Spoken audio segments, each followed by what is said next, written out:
They're 40-year-olds. They're not young royals. Well, and they're different now. The vibe is different. The whole mood and shift will now... Prince Harry asked David Beckham for $50 million. Not an investment, not a business partnership, a loan. The former royal who'd promised financial independence from the crown was now begging his celebrity friends for bailout money. Beckham's response was swift and brutal. He didn't just decline, he flatly refused. Go on to George, Charlotte and Louis, and they will become really, frankly, bit part players. Now, they won't like that. And that's probably what this is all about, making sure they've got a presence. The rejection spread through Hollywood like wildfire. Within hours, everyone knew. The prince who'd left everything for freedom was now bankrupt in both wallet and dignity. The man born into unimaginable privilege had become the punchline of his own downfall. This wasn't just about money anymore. This was about survival. It's a brand to monetize, because pretty soon they're going to be really so far removed from the main game that they're not going to be able to get as much money out of being royals. I think Valentine Lowe wrote that in his book, didn't he? Or I seem to remember. The financial cracks had been showing for months. Behind the Montecito mansion's gates, behind the carefully staged Netflix appearances, the Sussex empire was crumbling. Spotify had terminated their $20 million podcast deal. Netflix executives were reportedly cold on future projects. Revenue streams that once seemed endless were drying up faster than California reservoirs in August. Val writing about saying that Harry did have fears that he might, become irrelevant into his 50s, and they're making a huge noise at the moment.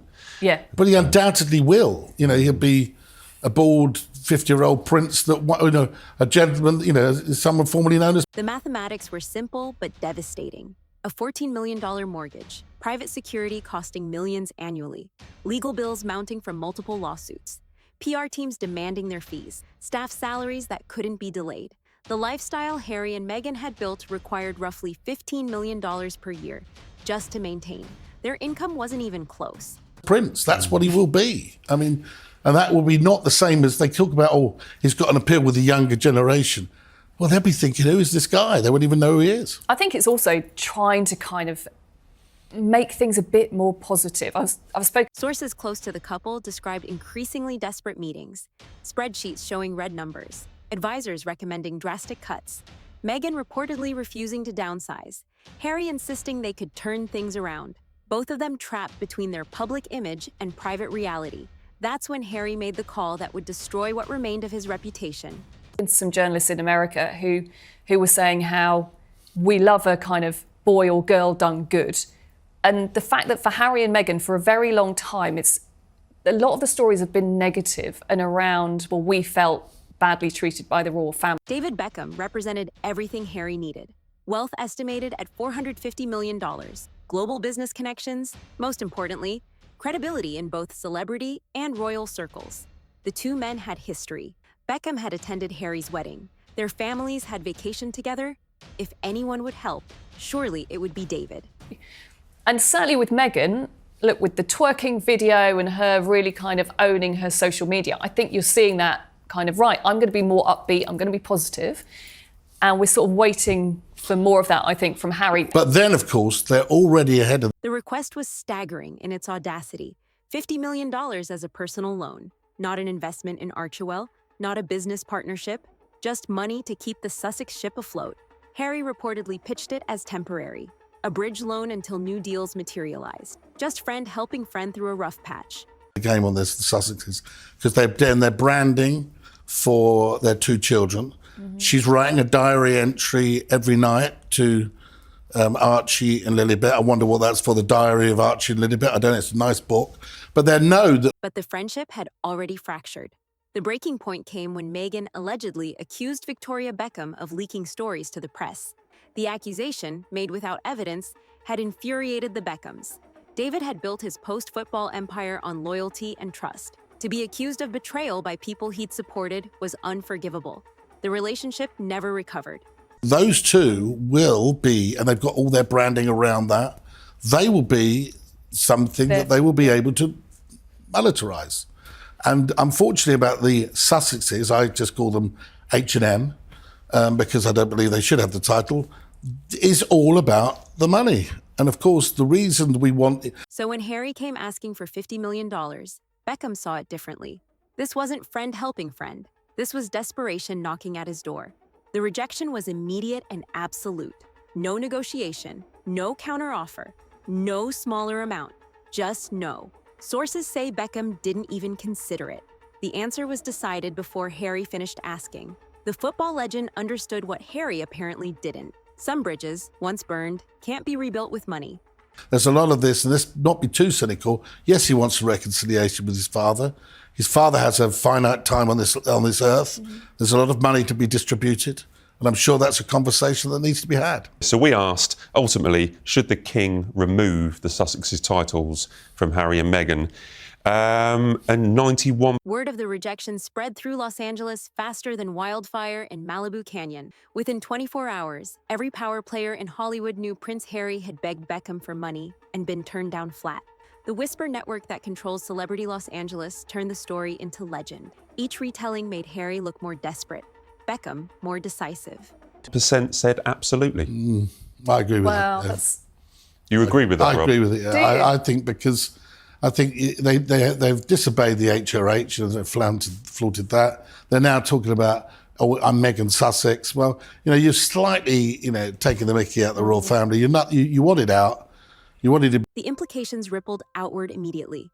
If Beckham wouldn't back Harry, who would?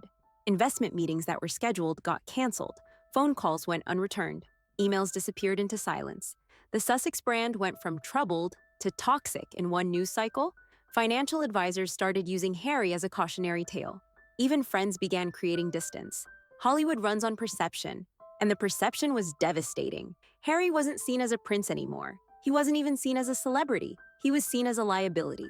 A man so financially desperate, he'd risk a friendship for a bailout. A former royal so bad with money, he'd blown through millions in just a few years. The mockery was instant and merciless. Social media exploded with memes. Harry the borrower trending globally. TikTok creators stitching his speeches about financial independence with news of the Beckham rejection. One viral post captured the mood perfectly. Left the royals for freedom. Ended up begging Beckham for lunch money. But the cruelest commentary came from financial experts who analyzed the request. $50 million wasn't a loan. At current interest rates, servicing that debt would cost Harry nearly $3 million annually. For someone already drowning in expenses, taking on more debt was financial suicide. Either Harry didn't understand basic mathematics, or he was so desperate he didn't care. The palace's silence spoke volumes. No comment from Buckingham Palace. No statement from William. No reaction from Charles. They didn't need to say anything. Harry's actions had vindicated every concern they'd privately expressed. The boy who'd accused them of cutting him off financially was now proving he couldn't manage money anyway. The prince who'd complained about being trapped by royal finances had trapped himself in Hollywood debt. Royal watchers noted the irony. Harry had left seeking financial independence. He'd accused the institution of using money to control him. Now he was being controlled by his desperate need for money. The freedom he'd sought had become a more restrictive prison than any palace protocol. At least as a working royal, his expenses were covered. As a failed Hollywood prince, his expenses were crushing him.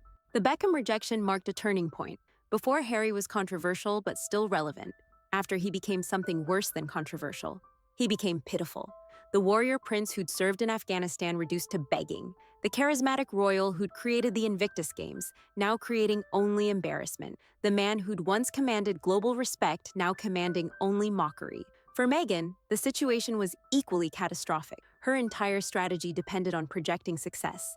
The lifestyle brand, the Netflix shows, the podcast empire. All of it required an image of wealth and influence. But how could she maintain that image when everyone knew her husband was begging friends for money? The carefully curated Instagram posts couldn't hide the reality anymore. Sources described explosive arguments in Montecito. Meghan reportedly blamed Harry for approaching Beckham without her knowledge. Harry allegedly accused Meghan of spending them into bankruptcy, both of them trapped in a spiral of mutual recrimination. The team that had united against the palace was now divided against itself. Financial pressure had done what royal pressure couldn't. It had broken their unity. The professional consequences were immediate. Netflix executives reportedly held emergency meetings about the Sussex content. Agencies reconsidered representation. Charities quietly distanced themselves. The speaking circuit that once paid hundreds of thousands per appearance suddenly had no openings. The Sussex brand wasn't just damaged, it was radioactive. financial analysts examined their empire's structure and found fundamental flaws. No recurring revenue streams, no substantial assets beyond the mortgaged mansion, no business model beyond selling their story. They'd built their independence on a foundation of sand, and the tide was coming in. The $50 million request to Beckham wasn't just desperate, it was mathematically doomed. Some observers saw poetic justice. The couple who'd commercialized their royal connections were now discovering commerce was harder than they'd thought. The pair who'd sold their family story for millions were learning that stories have limited shelf life. The duo who'd preached authenticity while practicing calculation were being exposed as neither authentic nor calculating enough to survive Hollywood. The international response was equally brutal. British tabloids ran headlines about the begging prince. American entertainment media analyzed the financial collapse. Australian outlets mocked the fall from grace. Even sympathetic publications couldn't spin the story positively. How do you make begging for $50 million look dignified? How do you frame financial desperation as empowerment? Harry's military colleagues watched in dismay. The officer who'd served with distinction in Afghanistan was now making distinctly undistinguished financial decisions. The prince who'd created the Invictus Games to help wounded warriors was now too wounded himself to help anyone. The respect he'd earned through service was being squandered through desperation. Meanwhile, the Beckhams emerged stronger. David's rejection wasn't seen as cruel, but as sensible. Victoria's distance from Meghan looked prescient rather than petty. The power couple who'd built a genuine empire from football and fashion were contrasted with the royal couple who'd failed to build anything sustainable.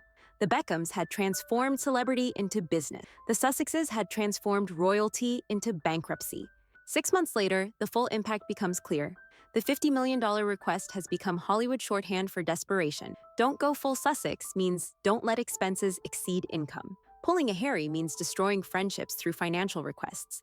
The prince who'd sought to redefine his identity had succeeded, just not how he'd intended. Current reports suggest the financial situation has only worsened. The Montecito mansion is allegedly heavily leveraged. Credit lines are reportedly maxed out.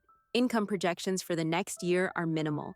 The couple who'd left Britain with such fanfare might be forced to leave California in financial defeat. The American dream had become an American nightmare. The saddest part is the children. Archie and Lilibet were supposed to grow up free from royal constraints. Instead, they're growing up in a household consumed by financial stress. The inheritance Harry wanted to protect for them has been spent on maintaining an unsustainable lifestyle. The freedom he wanted to give them has become a cautionary tale about the price of pride. Harry's former friends in Britain watch with a mixture of sympathy and satisfaction. The prince who'd abandoned them for Hollywood glory was now abandoned by Hollywood itself. The man who'd chosen California over country was learning that California only loves winners. The royal who thought he was above the institution was discovering he was nothing without it. Beckham, for his part, has said nothing publicly. He doesn't need to. His silence is more eloquent than any statement. The man who transformed himself from footballer to global businessman understood what Harry apparently didn't. Real independence isn't declared. It's earned. Real wealth isn't inherited. It's built. Real friendship isn't tested with $50 million requests. The question now isn't whether Harry can recover financially. It's whether he can recover any dignity from this wreckage. Can a prince who's been exposed as a financial failure rebuild his reputation? Can a man who's begged and been rejected reclaim respect? Can a couple whose entire brand was built on leaving the palace return to anything meaningful? The answer might lie in acceptance, accepting that the Hollywood dream is over, accepting that financial independence requires financial competence, accepting that freedom from the palace doesn't mean freedom from consequences. But acceptance requires humility, and humility has never been the Sussex strong suit. Perhaps the cruelest irony is this. Harry left the royal family to protect his wife and children from institutional harm. Instead, he subjected them to financial harm. He escaped the golden cage of palace life, only to build himself a golden cage of debt. He sought freedom from royal protocol, only to become enslaved to Hollywood economics. The $50 million question isn't why Beckham said no. It's why Harry thought he'd say yes. What level of desperation makes a prince believe a footballer will bail him out? What depth of delusion convinces someone that friendship extends to 8-figure loans? What happened to the warrior prince that he became the begging duke? These questions haunt the Sussex story now. Not questions about royal racism or media cruelty, but questions about basic mathematics. How much money did they burn through? How quickly did they burn it? How did they think this would end? The man who'd once commanded battalions couldn't command his own budget. The prince who'd navigated war zones couldn't navigate a bank statement. So here's the ultimate question for anyone watching this saga unfold. What would you do in Harry's position? You've burned bridges with your family, you've failed in your new career, you've been rejected by former friends, you're facing financial ruin in the most public way possible. Do you swallow your pride and return to Britain? Do you downsize dramatically and live quietly? Or do you double down and hope for a miracle? The tragedy is that Harry already made his choice. He chose pride over practicality. He chose image over reality. He chose to ask Beckham for $50 million rather than ask himself why he needed it. And in making that choice, he didn't just lose money, he lost everything that money can't buy back: respect, dignity, friends, future.